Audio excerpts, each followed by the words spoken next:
In this episode, ULethbridge Lethbridge New Media professor Christine Clark and Aboriginal health instructor Melissa Shouting, who are both also ULethbridge Lethbridge alumni, help us understand the web as a space for cultural vitality.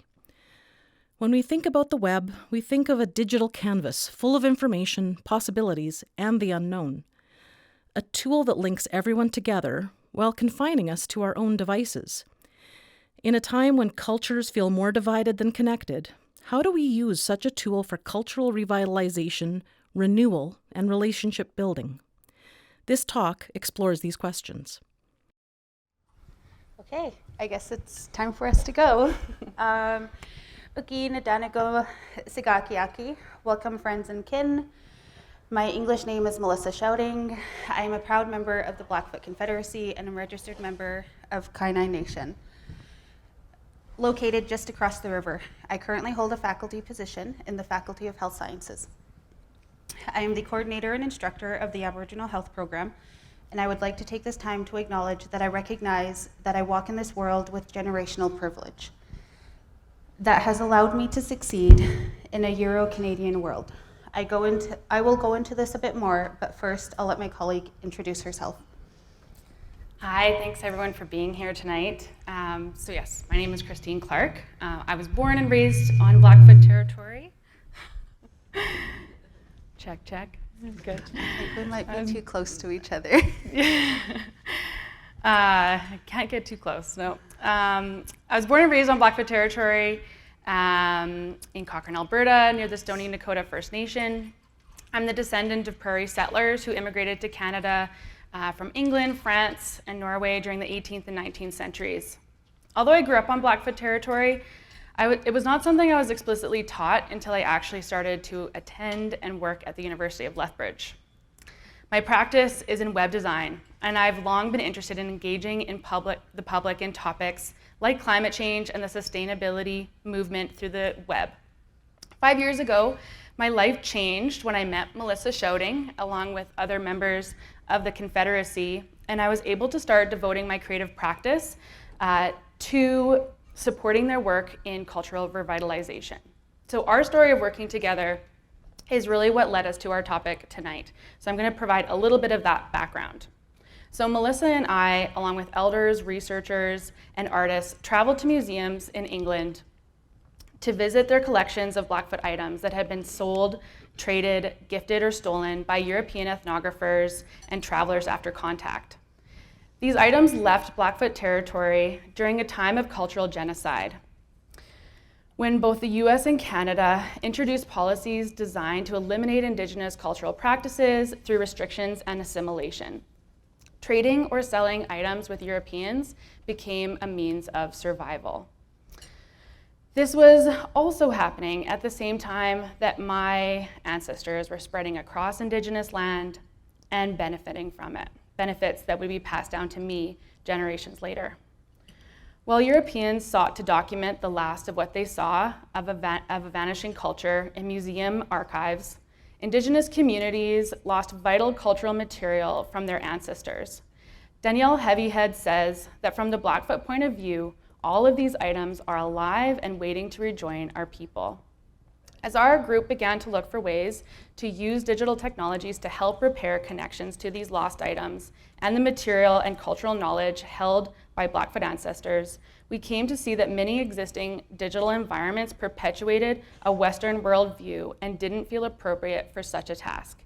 We started to explore digital methodologies that would honor the spirit of the items, the ancestors who made them, and generations to come.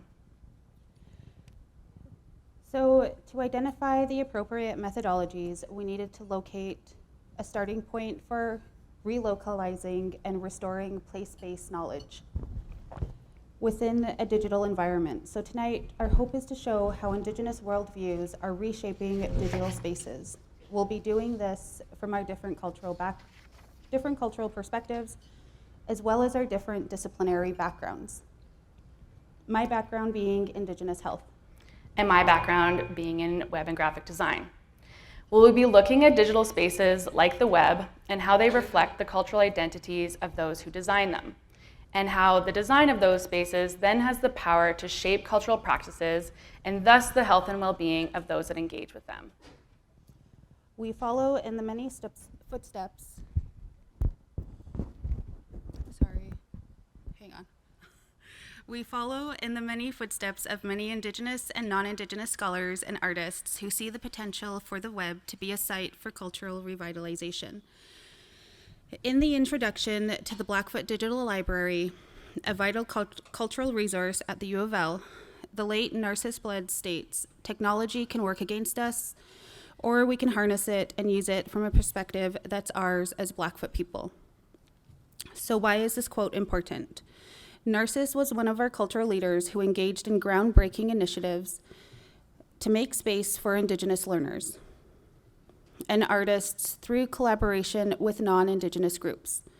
He saw the potential for using technology to address issues of misrepresentation by earlier colonial and present-day settler researchers and established resources of Blackfoot knowledge from a Blackfoot perspective. This came to be the Blackfoot Digital Library. Danielle Heavyhead, who is unfortunately not here tonight, is now carrying on this work, and it is where we also now hope to contribute. Tonight, we will also be drawing on the work of Jason Edward Lewis, an artist and scholar who founded Aboriginal Territories in Cyberspace and who is now co-leading Abundant Intelligences, an initiative to indigenize artificial intelligence. Lewis has been at the forefront of dismantling the myth of universal design.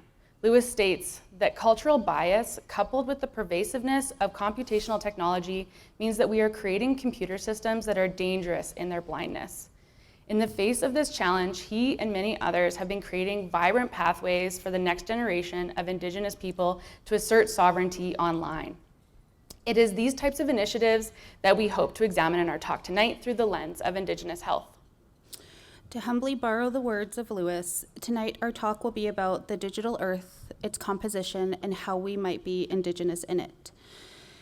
To start, I will provide some background on what I mean by acknowledging my privilege and how this relates to Indigenous health.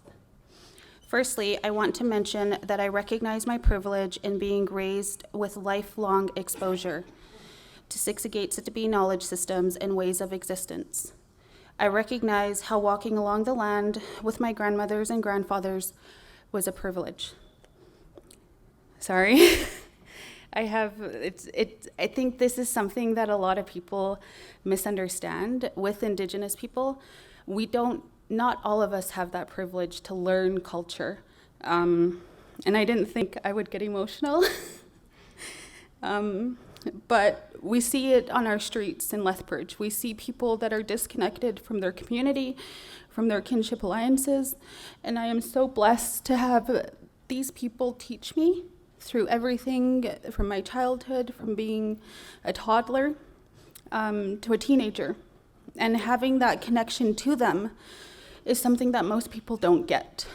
So this is why it's important. Having the ability to learn about roots and plants, our smudging practices, praying with the sun, listening to our creation stories, attending ceremonies at a young age, and the food was always amazing. And sometimes I get cravings for certain things and I don't know what they were called. But to be able to have those cravings and those memories, that's a blessing, that's a privilege. And sometimes I was one of few children in attendance with my grandparents. But most importantly, experiencing breakfast at a table where Blackfoot was the main language spoken. And being raised with love amongst my kinship alliances is all a privilege. These kinship alliances or networks can be defined as networks of people who are woven together and connect our traditional family networks within our ceremonial networks. And these networks interconnect with our parents' and grandparents' networks. Locating oneself within these networks is a way of informing others of their identity as Siksikaitsitabi. The process informs the governance and reciprocal processes that will occur moving forward within a relationship. And it supports the establishment of a trusting relationship between individuals. Secondly, I want to acknowledge that being raised Blackfoot is very different than learning how to be Blackfoot. Learning how to be Blackfoot includes a process where the foundational pieces are often removed and individuals are thrust into trying to learn a very intricate knowledge system without guidance or without kinship networks to support that learning process. We as a community have also made it a habit to tell our community members to turn to ceremonies as a means to leading a healthy life without sharing the foundational knowledge. Linking our values to our practices or the very simple common knowledge of who to ask. Which sometimes isn't so common for someone who is trying to reconnect to their kinship networks. We often forget that knowing protocols and practices is privileged knowledge within our families because we retained our kinship networks despite colonial interference. We often take this approach, not recognizing that there are historical factors that have removed opportunities to learn about our culture for some families and individuals within our Confederacy. Most individuals do not know how colonization has disrupted healthy coping mechanisms within individuals, families, and communities, or how it has removed kinship networks through the introduction of dysfunctional family dynamics, resulting in a multitude of negative outcomes such as poor health and well-being. It was all part of the plan to remove the Indian from the child. This can lead to individuals experiencing an identity crisis, leading to a sense of loss of the self or connection to community. And most importantly, how it has created breaks within our knowledge systems when presented in Euro-Canadian contexts. The only way to learn about Blackfoot people is from Blackfoot people, from our elders, our knowledge carriers, and to connect within the community and the land. Because after all, our knowledge systems stem from a natural world. So why is this information important for Indigenous health topics? Indigenous health is holistic in the manner that we need to maintain balance within our lives, continuously working towards a place of harmony. This means we are essentially trying to reach a place of peace where we are physically, mentally, emotionally, and spiritually strong. This is a challenge more so in contemporary times, especially when our individual health is connected to our community health and vice versa. So how does this fit in with the digital landscape? I think of technology as various tools used to create conduits where we can share the common knowledge with those who don't have the resources or kinship networks to learn about who we are as Blackfoot people. Our relationship with the colonial past and the outcomes of today. To share our stories about items sitting in museums and how it has impacted our health as a community and at the individual level. A place where youth, those who don't have access to knowledge carriers or elders, and artists and community members can see themselves being represented in a space where they wouldn't find a connection, where they wouldn't expect to find a connection to who they are as Blackfoot people, but also a space where relationships can begin to form as non-Blackfoot individuals, learn about Blackfoot people from the perspective of the Siksikaits to be. A place that invokes connection, understanding, and empathy.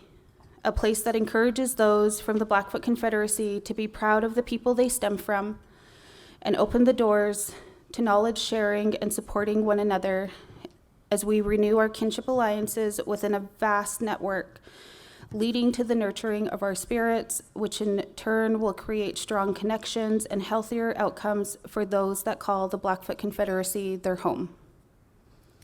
For technology like the web to be such a place, to be a conduit of transformational cultural experiences, we need to examine the biases that affect what people can do with it and can't do with it.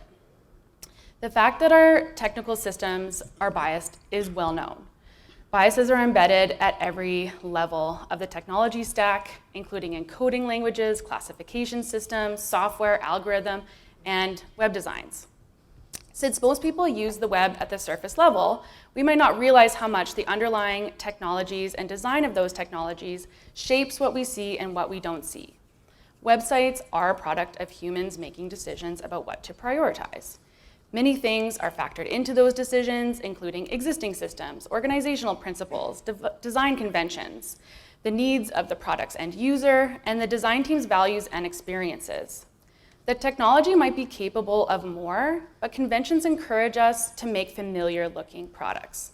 As people engage with the products, the embedded values are passed on and normalized, like having to choose a gender in order to go online shopping, or that creating bite-sized zingers is the best way to interact with others, or that it's normal to read a short essay interrupted by ads in order to access a recipe. Right? These invisible systems of influence are silently shaping behavior online and offline. However, every once in a while, we see cracks in the surface, revealing the biases at every level. One of the ways that most people might recognize here is spell check. Spell check is pervasive in our digital lives. We just accept this little red underline while we're writing, since we know that the application's language settings is likely defaulting to American English. Why is this the default? We know this because the program is likely designed by and for English-speaking Americans first and foremost. I actually never spell color this way anymore, because in coding languages, we use American English to spell color, so color without the U. So that has actually become my habit now. But I love the U in color. I miss the U in color. So even though savvy users may be able to figure out how to change their keyboard and language settings and their various applications to Canadian English, unfortunately, Blackfoot speakers do not have that option. Do you know how hard it is to find someone at 2 a.m. to help with my Blackfoot spelling? I tried to Google it, because Google was supposed to be the quick fix for everything and anything, and Google was no help, which means I had to wait until the morning to ask a fluent speaker. But remember, even having the ability to quickly call or text an elder is a privilege. So the web itself started with a dream to create a universal information system. It was created by Tim Berners-Lee, a British scientist working at a fancy particle physics lab in Switzerland, who wanted to solve collaboration challenges in the lab. For Berners-Lee, universal referred to a few things. It referred to the fact that the software could work on any operating system, and that anyone could freely add in his words any information or reference one felt was important, and a way of finding it afterwards. A lofty goal, and the refrain that the web is for everyone continues to shape its development. Looking under the hood, however, we can see that the web's design was influenced by Berners-Lee's worldview as a white British scientist. Underlying every web page is an HTML file. I'm not sure if some of you have seen an HTML file before, but this is sort of what they look like. HTML is the markup language that we use to publish on the web. It uses keywords based on the English language to define groups of content. We have P tags for paragraphs, IMG tags for images, and ABBR tags for abbreviations. To add a pop-up like this that you see above the HTML abbreviation, you use the title attribute. Like most coding languages, learning, reading, and interpreting HTML means that you are reading and interpreting English, no matter where you are on the globe. The English language has shaped how we've trained computers to think. So why does this matter? It means any individual from any population has to have a deep understanding of the English language and how it is defined in a Euro world context. Language shapes how we think and how we see the world. So within the Blackfoot language, there are so many descriptive words or phrases that encapsulate the relationship between the individual and the things. However, within the English language, words are seen just as words, with no relationality built into them. You can add words together to describe or explain a relationship, but that requires more work. So knowing this, you can start to see how English-based coding languages can be a limitation when Indigenous people go to express themselves through a medium like the web. What would a Blackfoot coding language enable people to create? With these English-based HTML tags, web designers can identify and define content to display on the page. We are encouraged to do this based on Western graphic design and publishing standards, like displaying blocks of text using headings and paragraphs. These constraints are standardized and taught, and headings and paragraphs proliferate as one of our primary forms of expression, especially on the web. And these patterns of use extend to many aspects of how web design has evolved and become conventionalized. Now, of course, there's nothing wrong with headings and paragraphs. There's lots of good things about them. But our point is just there's the lack of alternatives. So when we think about headings and paragraphs, they do a great job at presenting information in a linear fashion. It either goes from side to side or it goes from top to bottom. However, as many Blackfoot individuals have stated in Southern Alberta, we don't operate in a linear manner, which I consider to be one of our greatest skills. Traditional documentation for Blackfoot people is presented in very different forms. Story robes were often used to depict important events within a tribe or individual's life. Pictographs were arranged in a way that would depict significant events for communities and families, also known as the winter counts. They were used to illustrate the story of a warrior's journey, including battles, coups, and accomplishments. These pictographs are public records of personal achievement or important events for Blackfoot people. They were often recorded through placing images on animal hides, buffalo robes, or stone walls. Sometimes these recordings were also placed on the teepee coverings, linings, a warrior's shield, or within the ledger books that were provided by the Indian agent. And as you can see, it isn't linear at all. It makes you think, what would a tag for a pictograph be? Or a story robe tag? How would it be different from an image tag? How would it display by default? Someone could actually start exploring this by using what are called custom HTML elements. It's a potential master's project for somebody out there. If you know anyone, send them to us. Right? There are plenty of other examples of bias in our interfaces. The options that we're given to express ourselves or identify ourselves. For many people, participating on the web today usually means using existing platforms or services to post a message or comment on someone else's. You might get a slice of the site to customize as your own, but over the years, your options for doing so have become more and more limited, on purpose. Some of you might remember that participating on the web in the early days was much more free form. Any MySpace users, GeoCities folks in the room? So this site, Cameron's World, is a tribute to those lost days of unrefined self-expression on the internet. When we think about colonization, we know that there are individuals today who have experienced harsh colonial practices, such as the residential school system, who understand the surface of existing within a colonial setting, but don't have the tools or resources to engage in practices like redefining the web or engaging with coding techniques to reshape tools to meet the needs within their own Indigenous communities. Because remember, it's an English-based coding system, and you have to have a deep understanding of it. I have experienced this within my own work when trying to guide the development of a website for community members. Experts would often become aggravated with our requests when asking for something that would reflect Blackfoot people and their connection to one another. They thought simply adding a photo of two Blackfoot people standing together, or the more obvious one, photos of teepees, would elicit the emotions we were hoping to convey through the material presented.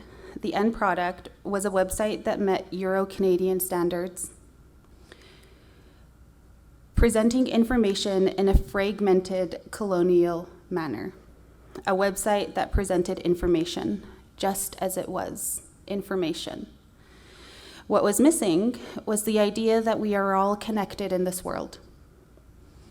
It was missing the idea that we as a group of people were inviting our own people to join our kinship network because we recognized our responsibility to engage in supporting and contributing to our community well-being. We see the opportunity for the web to be a space where more voices and diverse worldviews can flourish. Next, we'll look at how, despite some of these underlying biases and inequalities, Indigenous communities are finding ways to circumvent the technical limitations of languages and standardized interfaces to create digital spaces of cultural vitality. So, to come back to Jason Edward Lewis, it is about new ways of understanding our role in the computational ecosystems we are building and how we might make kin with the other entities that we create in it and merge from it. The word kin is a word that is deeply ingrained within Blackfoot knowledge systems. This word encompasses all that we are and illustrates how intricately we are connected to one another.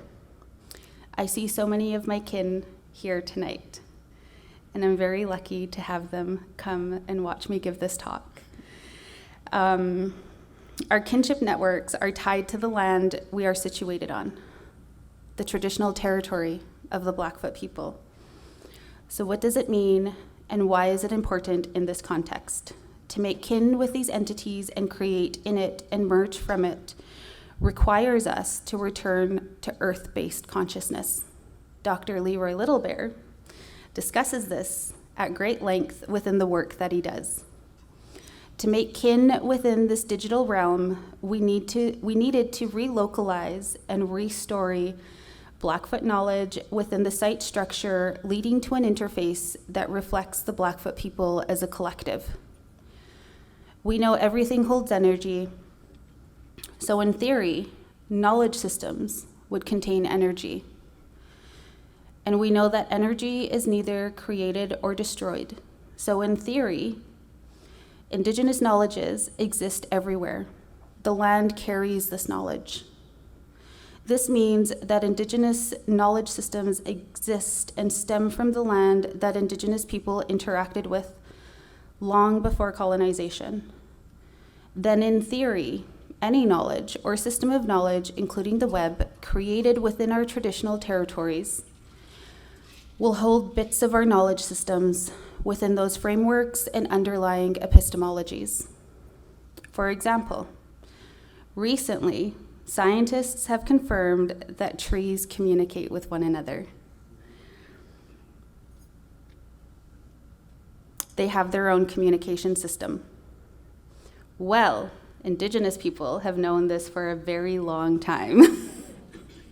We know that everything has a spirit and therefore may have the ability to feel and communicate with populations.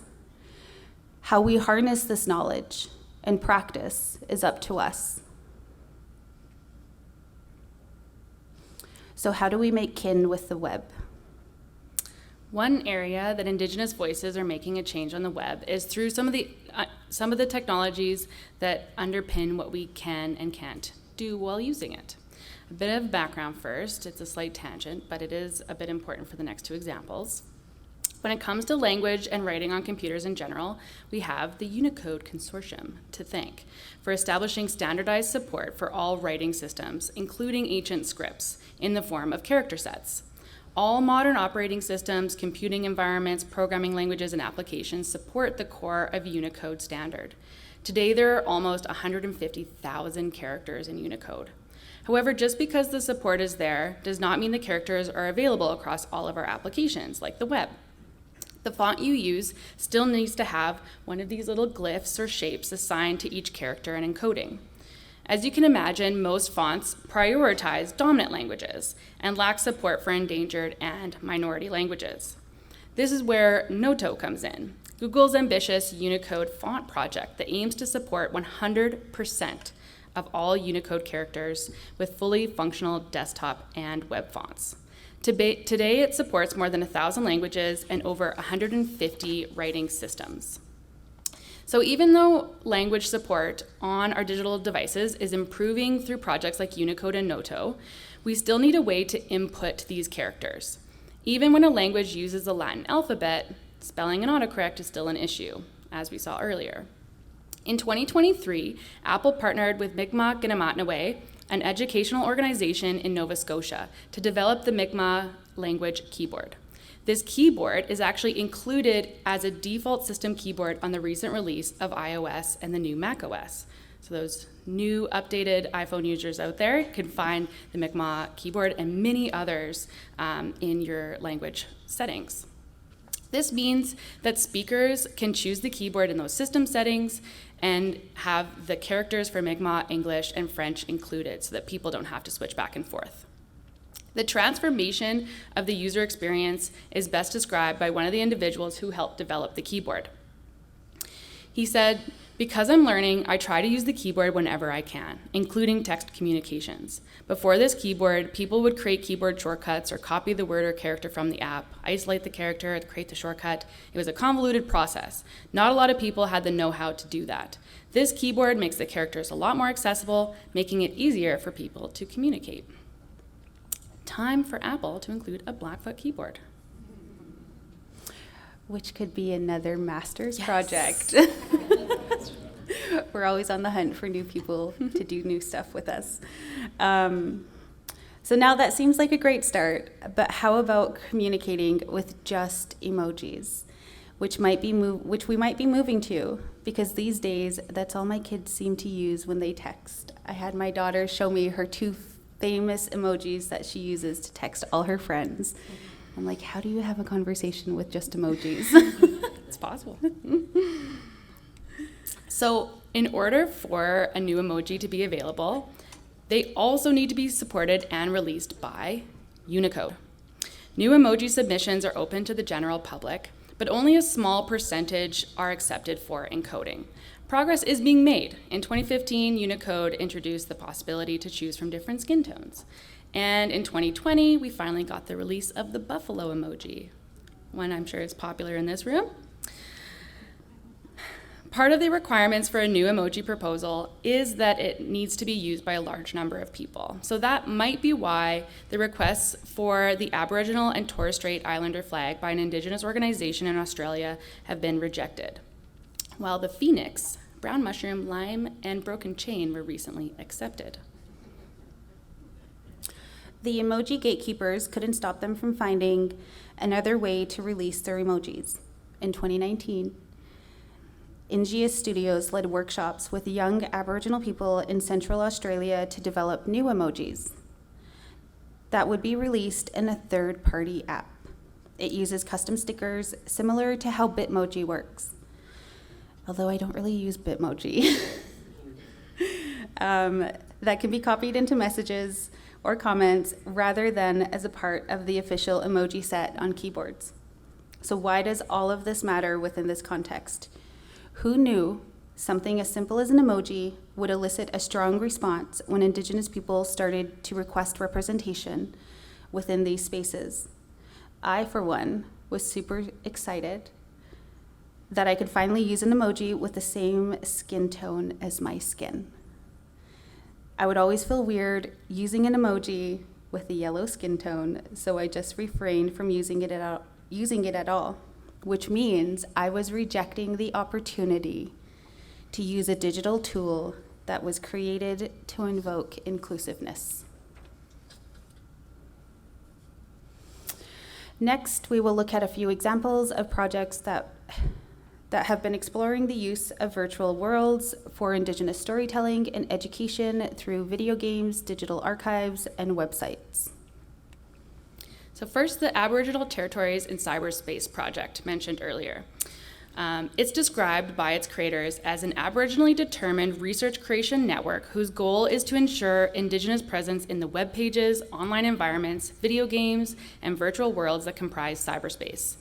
The project was co-founded by Jason Edward Lewis, the author whose words we've been citing tonight, and his partner, Skawinati.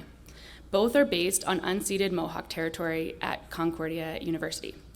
They held the first cyber powwow in 1997, not only breaking ground as one of the first online art exhibitions, but also one of the first network-based artworks focused on Indigenous artists. Skawinati is also known for her use of Second Life game for restorying, mixing Indigenous histories and cultures with future imaginaries. In The Peacemaker Returns, we find ourselves in the year 3025, where a young Mohawk woman reflects on how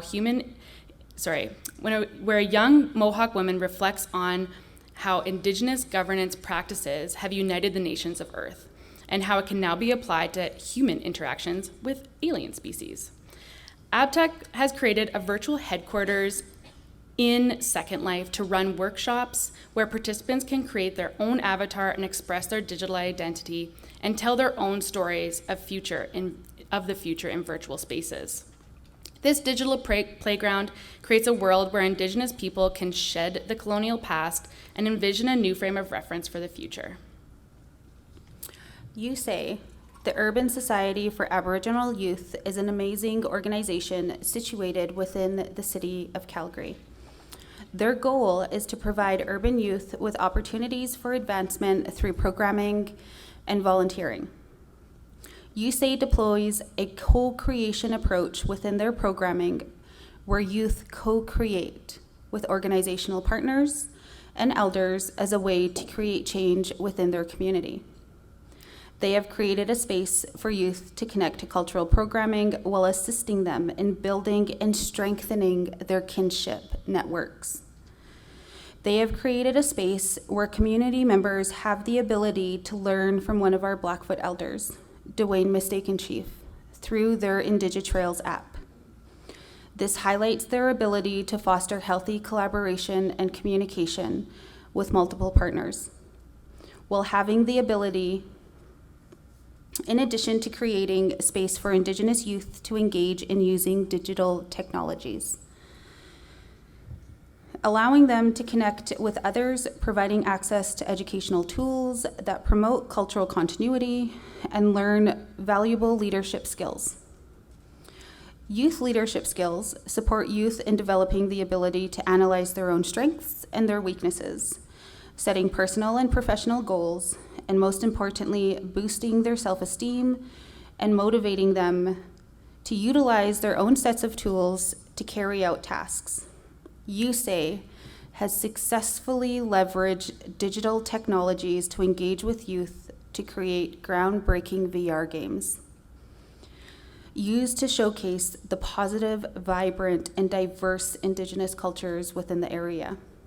The technology they provide is designed to increase engagement between populations, knowledge retention, and then to promote community engagement within the Indigenous community. Many of the VR games provided are created in collaboration with Blackfoot elders and community members, centering Blackfoot knowledge systems, relocalizing and restoring place-based knowledge, and incorporating Blackfoot language systems within the digital realm. One really cool digital tool they offer is IndigiTrails. IndigiTrails is a free app that uses GPS or location services to allow audiences to take part in digital galleries located within the city of Calgary. This allows users to interact with information that is presented in this digital setting and allows you to use the digital tool to connect to the landscape within the city. They include areas like Prince's Islands Park, Fort Calgary, Inglewood Bird Sanctuary, Nose Hill Park, and many other locations. Their interactive approach allows both Indigenous and non-Indigenous populations to build a relationship with the land and the knowledge that stems from it, while learning from Indigenous people. This is just one of the many ways they deliver digital tools as a means to connect with Indigenous people with Indigenous knowledge, people, and places within a digital setting.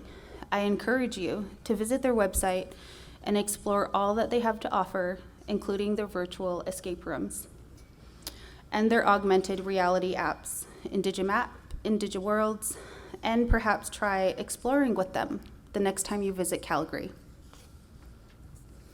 Another groundbreaking project is even closer to home, the aforementioned Blackfoot Digital Library. This is a vast web-based archive of original cultural material.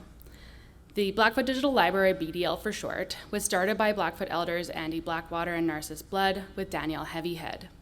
The project builds on almost a century of documentary fieldwork to digitize original cultural material and make it accessible to Siksika, Sitapi, and all others living in Blackfoot territory. The digital collection holds thousands of digital records, including transcripts, audio, video, photos, and more. The current website was launched in 2009, and it has been a fixture in the community ever since. In its initial design, the group sought to find a way to incorporate the Blackfoot worldview that all knowledge is derived from place. To accomplish this, each entry can be tied to locations on a digital map. You can explore the entries through the map itself, finding site-specific stories and records. This year, I have had the privilege of working with Danielle Heavyhead and Blair Minifingers to review the library and propose changes that will improve the way the collections are accessed, organized, and displayed. For this, we have been talking to community as well as looking at other positive examples of cultural heritage management online, like the Makurtu open source software for managing digital cultural heritage that was started by the Warrumagu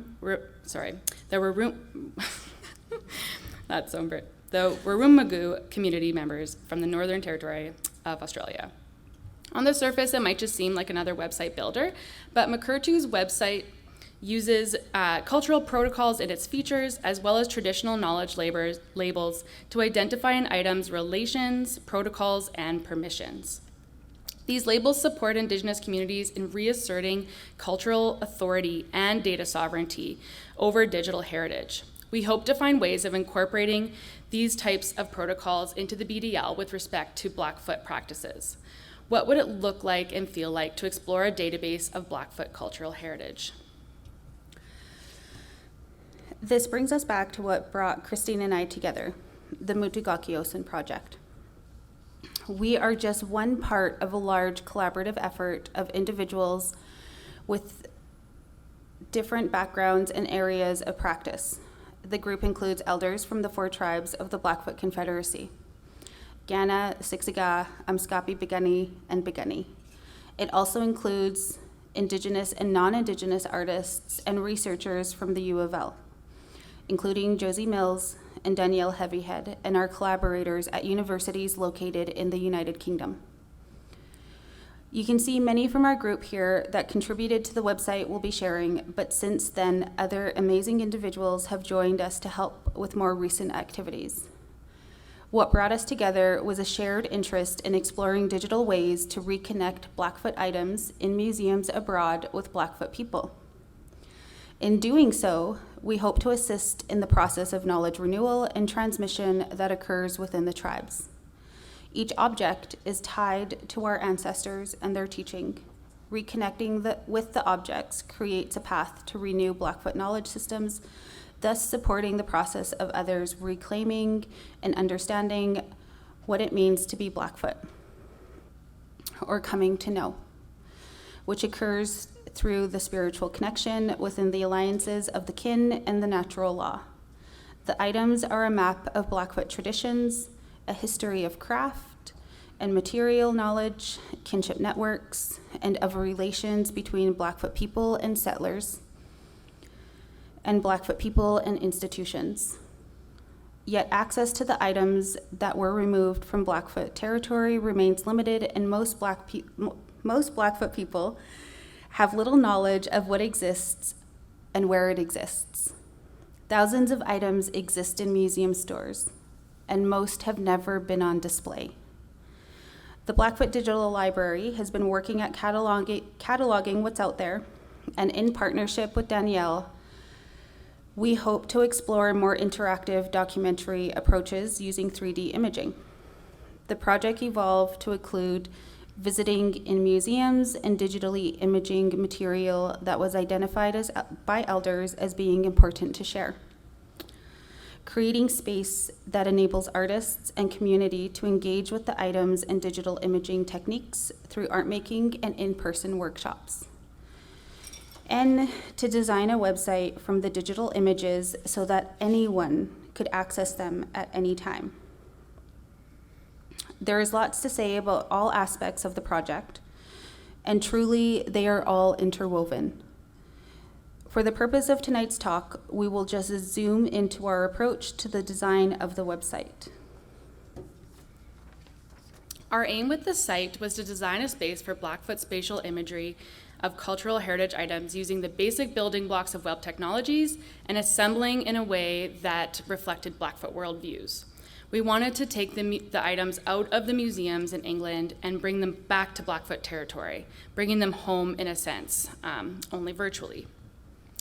The site starts with a story of how Blackfoot things came to be in museums far away.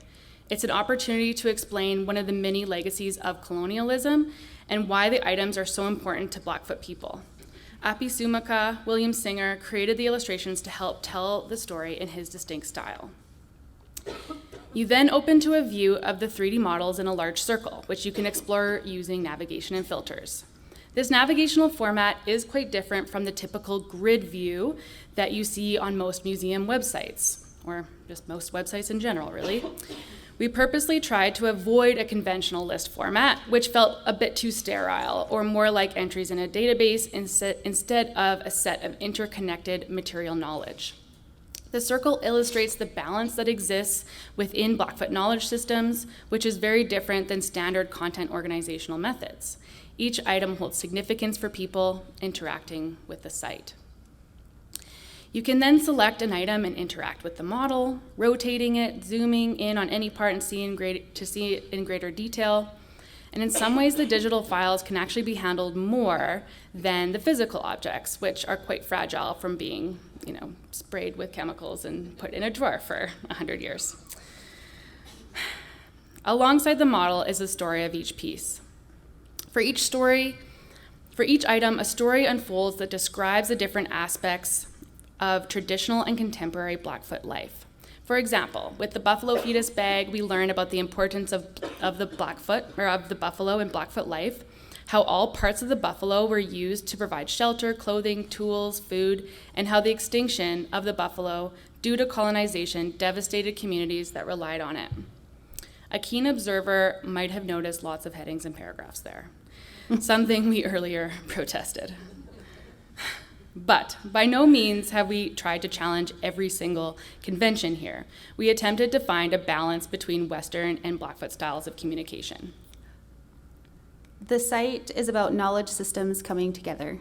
It also encourages users to engage in developing a relationship with the interface. They are essentially building a relationship with us, even though we aren't interacting directly.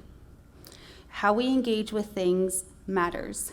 When I started this journey with our Mutigakiosan team and working long hours with Christine, and to be honest, it was like I went for a walk and someone said, "Hey, do you want to join this project?" And I was trying to get coffee and I was like, "Sure." And then and then almost half a decade later, I'm standing here. I never imagined the impact that this would have for Blackfoot youth who are wanting to find themselves in spaces on the web, or for the Blackfoot artists who want to examine items to learn about the art practices and materials used during a specific time period. Over the years, I have been able to connect with educators who sometimes call me directly to share stories about their students feeling proud when others show them the website, or to share stories about students finding the website and feeling proud because they are connected to a group of people. Or when they use it for an assignment and they get to showcase their cultural practices and tell people and share information with people about who we are as a collective. Their self-esteem improves, and they feel connected to the content creators without ever meeting us. They feel connected to their community, and they identify with a nation. I have also had individuals who have expressed their appreciation for Blackfoot family members who are living out of the country, and how grateful they are to turn to a digital tool to share with their children, and how it invokes a sense of community connection when they live so far away. And artists who are grateful to be able to use the built-in digital processes used to create the high-resolution images, allowing the user to see the incredible details within each object. This collaborative work illustrates that there is a need for Indigenous people to harness tech tools as a means of health promotion and cultural continuity, a means to foster community healing and wellness within our communities. In doing so, we can create a space that is accessible for all, that identify with that Indigenous group, whether they live in their traditional territory or in an urban setting far away. It also creates a connection point for those that don't identify as Indigenous, but want to create those friendships and become an ally. The site is still evolving. The object stories are not static. Last summer, Tanis Crosschild made audio for many of the Blackfoot words with our elders, Roger and Charlene Prairie Chicken, which we need to add. We're also aware that different dialects need to be represented within this work. We also have more items, including shirts and quill work, that will be added soon. So there is still lots of work to do. What do we need to do to make more of this happen? I hope we've shown tonight that despite some of the underlying inequities, there are many ways that Indigenous cultures and identities can be expressed through creative technologies like the web. We only scratched the surface of what's being done globally and also locally. Many of you would be aware of a lot of the tools that are out there, Blackfoot language apps, the Kainai Plant Index, for example. The web continues to evolve to support more forms of content, features, and languages, making it an imperfect but versatile digital medium ready for more equity-focused creative expression and communication.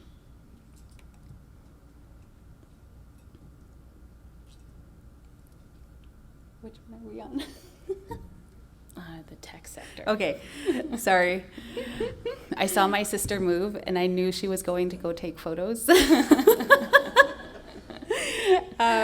tech sector is an important space for Indigenous youth to aspire to. With how much time we all spend online, we need to see ourselves in this digital territory. We need to make kin with the digital environment to harness its potential to showcase our talents, identities, and all that makes us Indigenous, or in my case, Blackfoot. It is a means for us to tell our stories and reach people who may feel disconnected and assert our identities through relocalizing and restoring our place-based knowledge systems and to connect to our kinship networks on our own terms. Our hope is to inspire the Indigenous community to imagine the possibilities beyond the borders of what these digital tools were designed for and to make them our own. To create digital tools that are useful to us as a collective.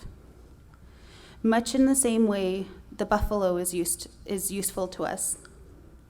We understand that if we want more digital spaces that reflect Indigenous values by default, we need more Indigenous technologists. So it is our responsibility to support all, even more so our youth, as they navigate this world and explore the endless possibilities available to them. We have had the incredible fortune of working with many talented Indigenous students at the U of L, who are coming up in areas of museum studies, art, Indigenous governance, and new media. I do expect to be replaced on this project pretty soon. But We need to work together to continue collaborating. So Christine will still be involved, even though she's like, I want to make space for other people coming up. But it's our responsibility to share our skills and our knowledge and our talent and to show those that want to get involved with this kind of work how to do so. So in traditional academic disciplinary settings, we would have never crossed paths. It's rare for a public health researcher and a web designer to work together so closely. The wall between us is of our own making, but as you might have heard in the last public professor talk from Sheila McManus, borders are stupid. We must work together to achieve reconciliation through continuing to build relationships with one another. If you noticed, this talk was delivered in a different manner than most Euro-Canadian academic talks. It was presented with a unique ebb and flow approach to illustrate the relationality that exists between the two of us. We are co-reliant on each other in the work that we do. This approach we take in our work creates a space where we become kin to one another. And to move forward, we must walk at the same pace. It highlights the Blackfoot value that everything comes in pairs and everything needs to be balanced. I think you got the last part. Do I? Are you sure? Okay.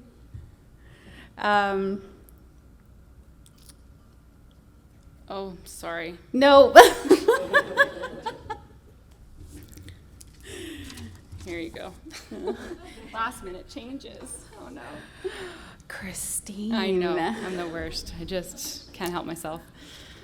I could give you this piece of paper and you could say what you took out. Nah. Okay, so finally, leaving you with the words of Jason Lewis once more. It is about nurturing the digital earth from which it will grow, silicon soil, in which our descendants will stick their toes, wiggle them around, and think, this is a good place to be Blackfoot. You want your paper back? This is a good place to be Lethbridgian. This is a good place to be a New Canadian. This is a good place for our people. Thank you so much. In the next episode, U Lethbridge education professor Dr. Sandra Dixon discusses owning her voice and speaking truth in academic spaces.